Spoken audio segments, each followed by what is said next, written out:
a Selkie who chose the shore. You have always known the cold the way other creatures know warmth. The deep water off the western coast of Scotland holds a particular kind of cold, the kind that settles into the bones of a seal and feels like home rather than discomfort. Down there, the light comes in pale green ribbons, filtering through the surface in slow, shifting patterns, and the world hums with a low, constant note, the deep murmur of pressure and current that never quite stops.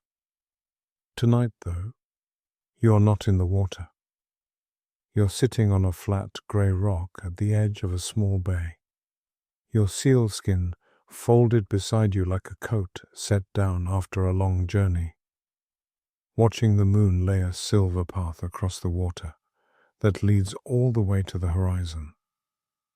You came ashore, the way you always do, slipping out of the sea at dusk when the tide pulls back and the rocks are slick and dark and waiting.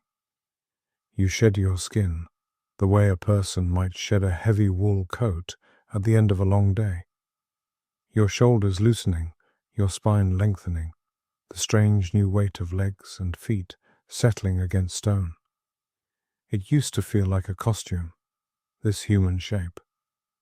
Something borrowed, worn for a few hours before you folded it away and returned to the water where you belonged. But tonight, sitting here with your knees drawn up and your arms wrapped loosely around them, you notice something you've never quite allowed yourself to before. You are not in a hurry to put the skin back on.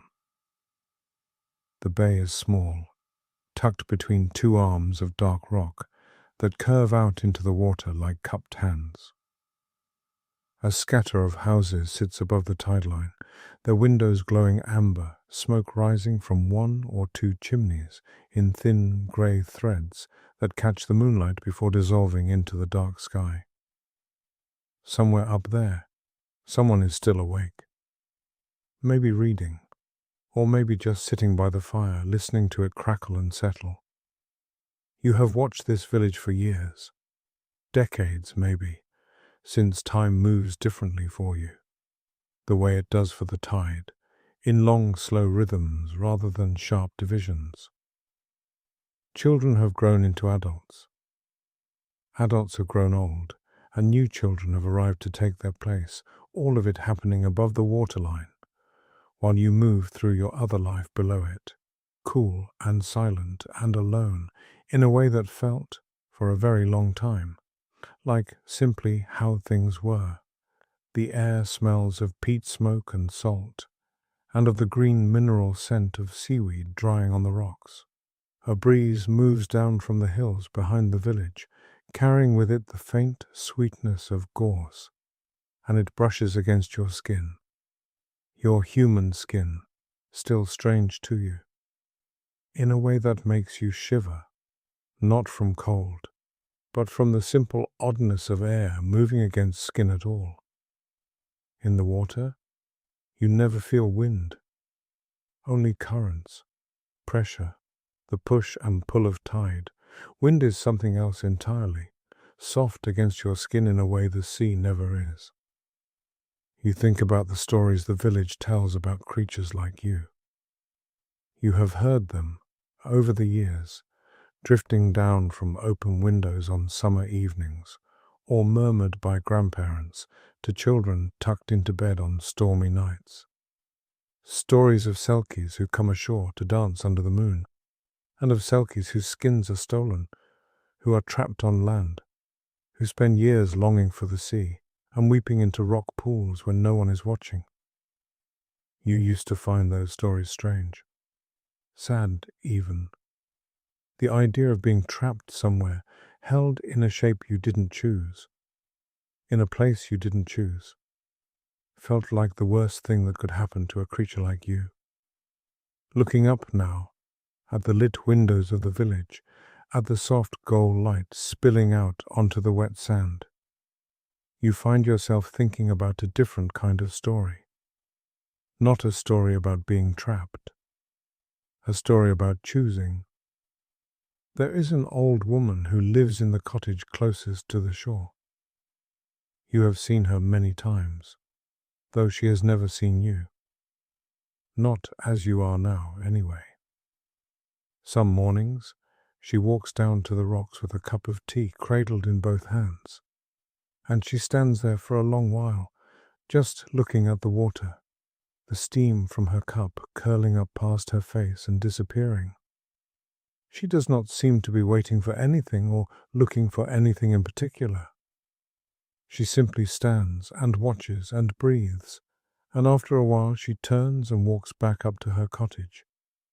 And you have always wondered what that must feel like, to have a place to walk back to have a kettle that knows your hands, a chair that has worn itself into the shape of you, just slightly, over years of sitting, a window that frames the same view every morning, familiar enough that you stop seeing it and start simply feeling it, the way you feel your own heartbeat.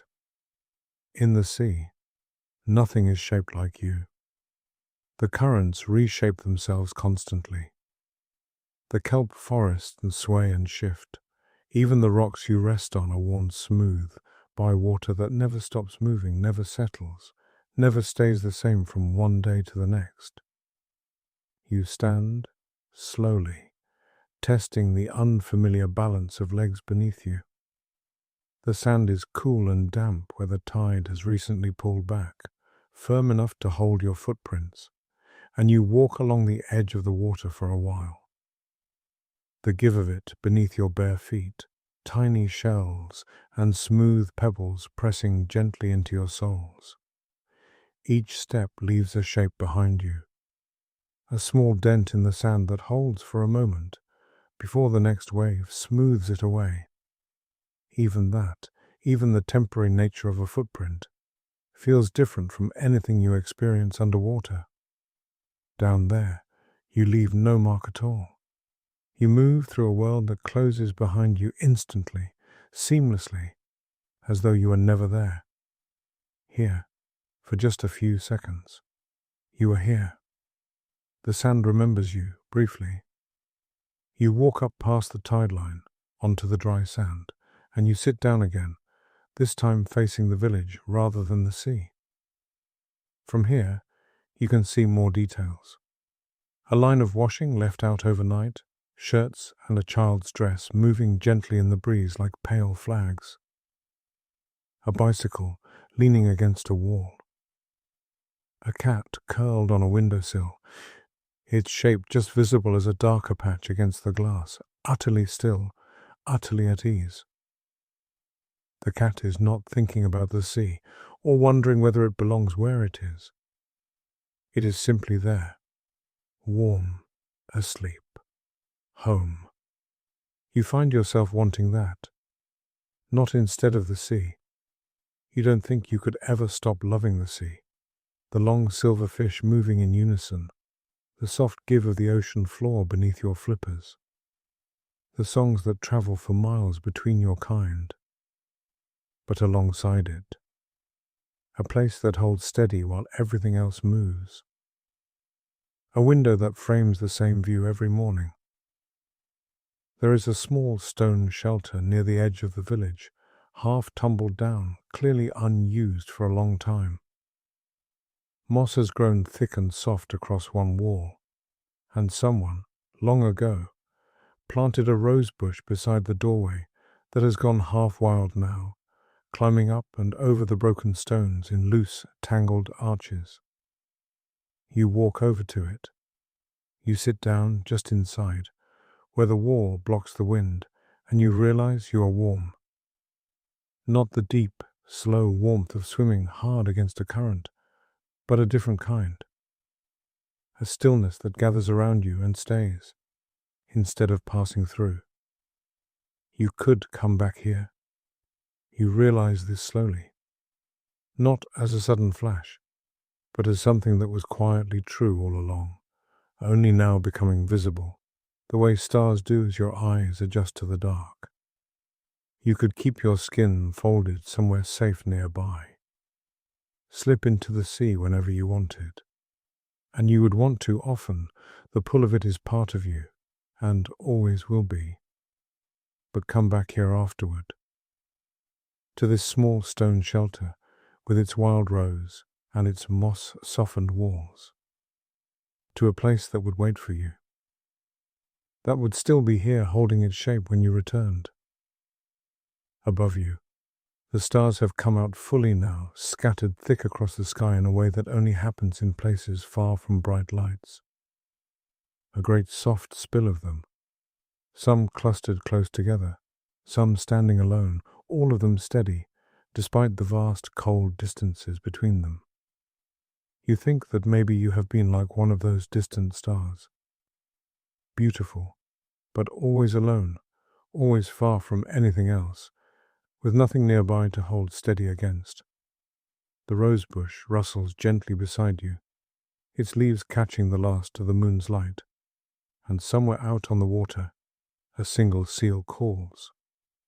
A low, rolling sound, more felt than heard, the kind of sound that carries for miles beneath the surface. You do not answer it, not yet. For now, you simply sit, here, in this small, warm space between the wild rose and the old stone wall, feeling the solid, unmoving ground beneath you. It is not the sea. It is something else, something new, and still a little unsteady. But it is yours, if you want it to be. And for the first time in a very long time, you find that you do. If you've drifted off somewhere between the rosebush and the stars, that's all right. That's exactly where this story hoped you'd land. There's no need to find your way back tonight. When you're ready for another quiet evening, I'll have one waiting, just like that little stone shelter by the shore. Sleep well.